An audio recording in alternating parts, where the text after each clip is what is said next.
어렸을 때부터 아무로나미에 같은 가수가 되고 싶다라는 꿈이 있었고요. 그래서 초등학교 4학년 때부터 오디션을 보러 다녔고 중학교 2학년 때부터 연습생 생활을 시작을 하게 됐는데 그렇게 연습생을 하다가 중간에 케이팝을 알게 됐고 푹 빠지게 되면서 한국에서 가수가 되고 싶다라는 꿈을 새롭게 갖게 된 거예요. 그래도 한국에 가야 되니까 돈을 모아야 되잖아요. 그래서 아침 6시부터 10시까지 편의점에서 알바하고 11시부터 저녁 7시까지 카페에서 알바하고 끝나면 집에서 한국어 공부를 해서 그렇게 좀 준비를 많이 했어요. 그렇게 준비를 하고 그 돈으로 한국에 넘어와서 오디션을 많이 보고 다녔는데 결국에 아이돌은 못 됐지만 이렇게 이 프로그램에 출연하게 돼서 또 오늘은 실제로 노래도 불러보고 완전 더 꿈을 이뤘다고 생각을 해서 그러니까 꿈을 포기하지 않고 계속 한다면 꿈이랑 좀 가까워질 수 있다라고 생각을 해서 저도 꿈을 중요시해요.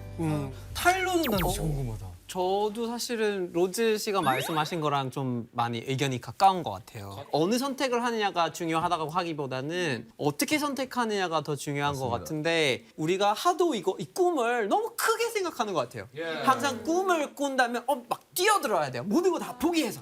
그럴 필요가 없어요. 아까 미즈키 씨가 말씀하신 것처럼 가까워진다. 이런 표현이 너무 좋은 게 작은 실험 같은 거를 설계해서 이거 과연 내 관심사 중에서 요거를 더 하고 싶은지 아닌지를 검증해보는 활동을 하는 게 되게 중요한 것 같아요. 그래서 안정성이 있는 일이 있으면은 갑자기 뛰어들어가고 하는 것보다는 주말에 다른 공연 같은 거를 활동해본 적이 있느냐 없느냐 안 해봤으면 한번 해보고 본인 성격, 본인 생각에 맞는 건지를 느껴봐야 돼요. 저도 사실은 꼭 외교관이 되고 싶다는 생각이 있었어요. 그래서 주미 한국 대사관에서 대사실에서 업무를 봤어요. 근데 거기서 알게 된 게 뭐냐면 너무 외교하기 싫은 거예요. 정말 하기 싫어요. 왜냐면 외교 분야에서는 눈앞에 바로 해결해야 되는 문제가 있어요. 근데 그거를 본인이 아무것도 못해요. 완전 시스템이 상명하복이에요. 거기서 문제가 발생했다? 그럼 본인이 직접 해결한다? 불가능. 일단 위로 전달. 또 위에서 위로 전달. 또 위로. 왜냐면 국가를 대표하는 일이기 때문에 즉시에 해결하는 게 사실은 불가능한 분야예요. 그래서 그러다 보니까 생각했던 거랑 너무나 다른 거고 차라리 다른 국제적인 소통을 하는 게 다른 식으로 나라와 나라의 관계를 맺어가는 게 훨씬 낫겠다는 생각이 들었던 거예요. 근데 그런 걸 안 해보면은 모든 거를 잘못된 방향에다가 투자를 해버릴 수도 있는데 그거는 꿈을 실패하는 것보다 더 고통스러울걸요, 그건? 아마? 도착했는데 아닌데. 아, 이 길이 아니야. 그게 실패가 차라리 나는 것 같아요. 그럴 수 있겠네요. 저는 이 말이 좋아요, 현실적이고. 근데 로맨틱하진 않잖아요. 막 꿈을 향하고 막 그거만 바라보고 막 달려가는 그런 게 되게 로맨틱하고 막 결국 영화가 생기잖아요, 이런 거는. 그건 너무 현실적이면 재미가 없어요. 제가 말하고 싶은 거는 투자자 입장에서 우리 대부분 사람들이 투자할 때 나는 이번에 진짜 잘 되면 부자 되겠지, 얼마나 보겠다는 생각부터 해요. 근데 원래 투자 잘하려면 나 얼마나 잃을 수 있는지에 대한 생각부터 해야 되는 건데 이 상황에서도 그 로맨틱 꿈을 딸려갔는데 망했다. 그럼 내 인생이 완전히 망할 수도 있어요. 아니 진짜요.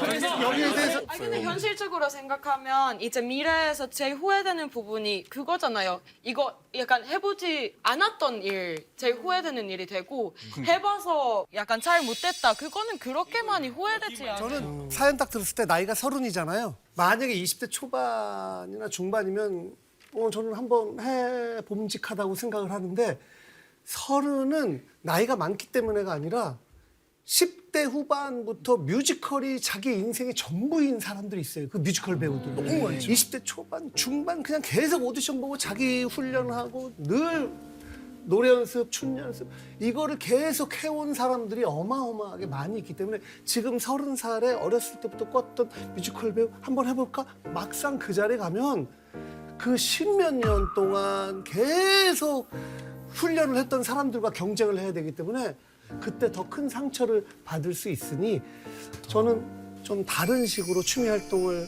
뮤지컬 갖고 일을 하는 게 낫지 않을까 그런 생각을 합니다. 저 같은 경우에는 이제 포천이라는 좁은 동네에서 이제 가수를 꿈꿨잖아요. 저는 제가 제일 잘하는 줄 알았는데 막상 가보니까 잘하는 사람이 너무 많은 거예요. 그러면서 이제 막 생각을 한 게 이 좁은 대학교 안에서도 이렇게 잘하는 사람들이 많은데 전국으로 나가면 세계로 나가면 잘하는 사람 얼마나 많을까라는 생각에 너무 흔들리더라고요. 불안하고. 그래도 끝까지 포기하지 않고 계속 가요제를 좀 거듭하면서 좀 실력을 계속 키워나가고 꿈을 키워나갔었죠. 꿈을 포기하지 않고 갖고 있으면 언젠가 기회는 반드시 찾아온다고 생각을 합니다. 간단하게 여쭤봐도 될까요? 와, 이뤘다.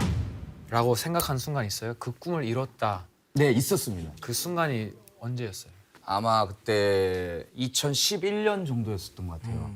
그 당시에 왜냐면 가수를 하면서 이 방송을 꼭 해야 된다고 생각했던 방송이 이제 거슬러 올라가면 뭐 이소라의 프로포즈, 음악 프로그램. 예, 뭐 유희열 선배님이 하시는 프로그램, 이런 그런 프로그램에 서야 가수로서 인정을 받을 것이라고 목표를 그때 단기 목표를 그렇게 잡았었거든요. 근데 제가 스케치북이라는 프로그램을 섰어요. 섰는데 제가 목표를 잘못 잡은 거예요. 왜냐면 이 스케치북을 쓰면은 많은 것이 바뀔 줄 알았어요. 그러니까 세상 사람들이 날 다 알아보고 부모님께도 뭐 좀 막 용돈도 드리고 할 수 있을 줄 알았는데 스케치북을 나갔는데 바뀌는 게 아무것도 없고 내가 목표를 잘못 잡았구나라는 생각을 그때 했어요. 이뤘다는 순간 바로 다음 날 이건 이룬 게 아니라 목표를 잘못 잡았다는 생각을 해서 그때 목표 설정을 다시 했죠. 이거 멀리 보고 가야 된다. 맞아요. 그게 좋은 꿈으로 가는 좋은 방법이 되지 아니 근데 않을까. 사실 직업에 귀천이 없다라고 얘기를 하고 편견 없다라고 말은 하지만 실제로는 엄연히 존재하거든요. 그렇죠. 근데 이탈리아 같은 경우에는 어때요? 물론 한국이랑 많이 달라요. 근데 사실 이거는 정답이 없는 것 같은데 이제 문화랑 관련된 거니까 아무래도 여기 한국이나 뭐 아시아 아무래도 옛날에 유교 문화가 있기 때문에 옛날에는 공무원이 되고 아니면 사회에서 인정받는 직업을 갖게 되면 명예롭다고 생각을 했었잖아요. 그래서 아직까지 그런 생각 당연히 좀 남아있고 이탈리아 같은 경우는 아마 우리 프랑스 혁명 때문에 많이 바뀐 것 같아요. 그 전에는 또 귀족들도 있었고 밑에 사람들이 있었는데 프랑스 혁명 때 처음으로 약간들이 서민들이 귀족이라 싸우는 시점이었고 그때부터 유럽에서 사회 구조가 많이 바뀌었던 거 볼 수가 있어요. 그래서 지금은 사실 그런 거 별로 없어요. 핀란드도 되게 요즘 없는 편인데 이제 회사에 안 들어가도 그냥 알바를 해도 그건 인식이 안 좋은 거 아니에요.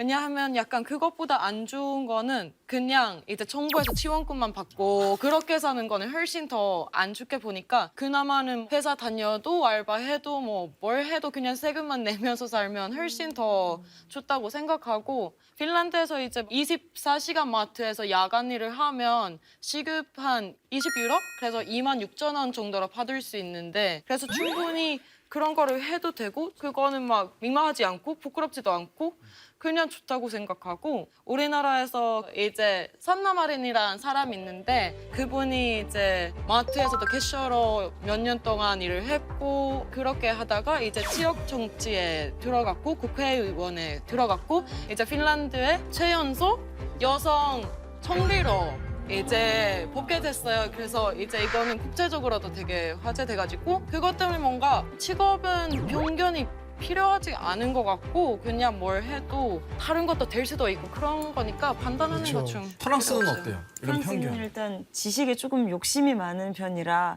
성공의 기준은 대학교도 아닌 대학원이에요. 그래서 웬만한 대학교를 다닌 사람들이 대학원으로 가요. 왜냐면 길게 공부를 해야 더 좋은 직업을 가질 수 있기 때문에 그리고 더 안정적인 직업을 가지면 대출을 받을 수도 있고 이제 집을 살 수 있잖아요. 그것도 이제 우리는 옛날 사고 방식이기도 하는데 그래도 아직도 남아 있어요 프랑스에서.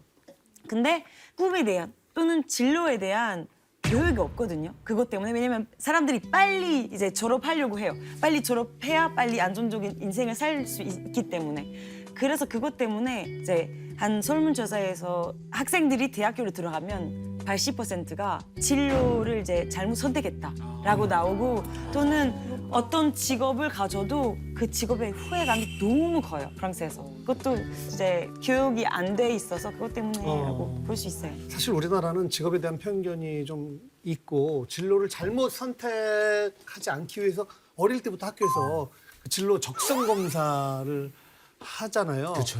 두 분도 학창 시절에 그 진로 적성 검사 받아본 적 있어요? 저는 했던 것 같은데 기억이 잘 안 나가지고. 저는 기억이 나요. 저는 그 당시에 기억이 안 나는 것 같은데요? 아니 어머니께도 한번 여쭤봤었어요. 또. 사실 이제 그 적성 검사를 하면은 미술 쪽이나 음악 쪽에 재능이 발달이 됐다고 나왔대요. 근데 왜 그렇게 공부 쪽을 원하셨냐 했더니 뭐 엔터 쪽보다는 대학교도 가고 해서 제대로 된 직장에 취업을 해서 다니는 모습을 원하셨겠죠. 제대로 된 직장 예. 어른들이 그렇게 말씀하죠. 예, 제대로 된 직장이라. 뭐가 제대로인지는 잘 모르겠습니다만. 네, 아버지 같은 경우도 군 생활을 좀 오래 하셨고 어머니도 공무원 생활 하셨고 또 외가 쪽 같은 경우는 전부 뭐 경찰 아직도 경찰 하고 계시고 삼촌이 공무원 집안이다 보니까 그냥 안정적으로 수익을 발생시킬 수 있는 일을 하길 원하셨어요. 근데 제가 그냥 무작정 어떻게 보면은 그 노래자랑 한번 나갔다가 이렇게 와서 15년 가까이 있다 보니까 그러니까 헛바람 헛바람, 들었다고 예. 생각을 할 수 있죠 어른들은. 근데 뭐 저는 예체능 쪽으로 많이 나왔었던 것 같아요. 기억이 아예 안 나시는 것 같아요. 기억이 아예 안 나시는 것 같아요. 확실해요? 어쨌든 진로 적성 검사 했을 때는 예체능 쪽이 나왔다. 예체능 쪽으로 나왔었어요. 근데 그 뭐 당시에. 다른 나라에서는 진로 적성 검사 학창 시절에 이런 거를 하는 나라 혹시 있나요? 일본하고 우리나라밖에 없어요. 신기하다. 일본도 막 물어보고 그래요? 네, 일본은 초등학교 5학년, 6학년 때쯤에 예, 맞아요. 그 적성 검사를 받는데 저 때는 중학생 때는 받았어요. 근데 그때 받았을 때는 전직 교수 연예인이 나왔었는데 정치인 교수 연예인. 네, 약간 사람들 앞에서 얘기를 야 이거 하거나 확인 안 된다고 조금씩 여러분 조금씩 이제 아니, 메시지를 넣어요.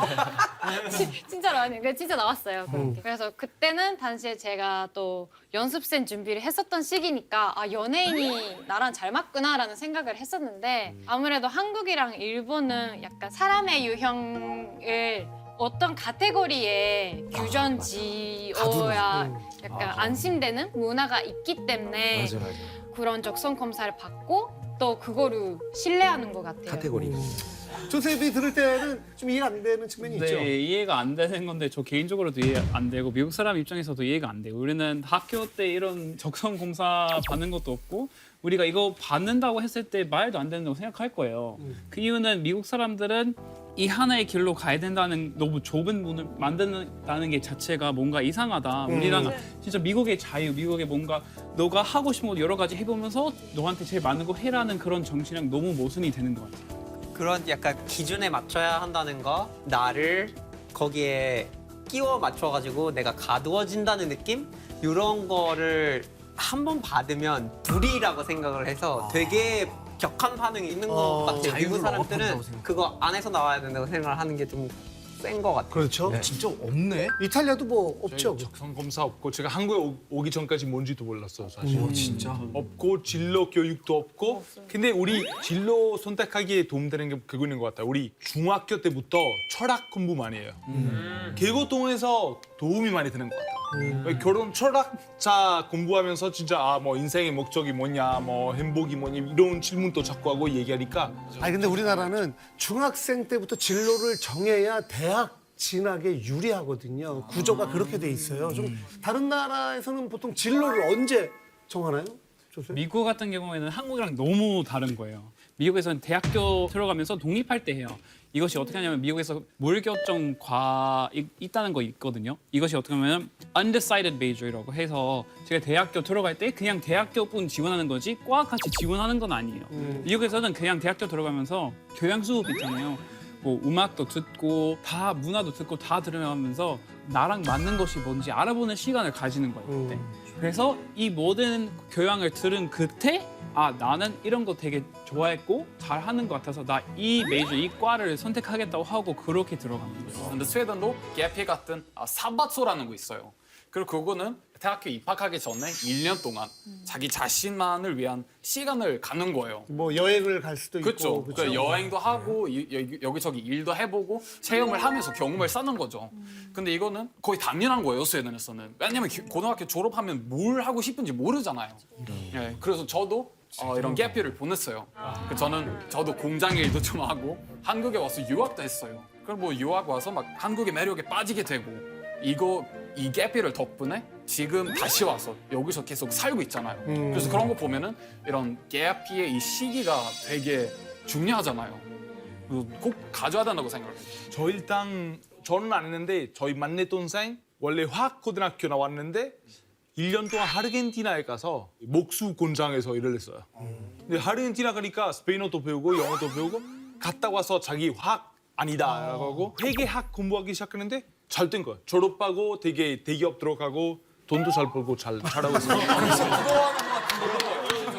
마지막 결국 부러워하는 것 같은데. 부러워. 진짜 자기 말하는 게 만약에 그 갭 이어를 안 했으면 자기 안 맞는 일을 했을 텐데 1년 동안 그 단수 작업을 하면서 생각 많이 하고 사람도 만나고 얘기하고 되게 잘 됐대요.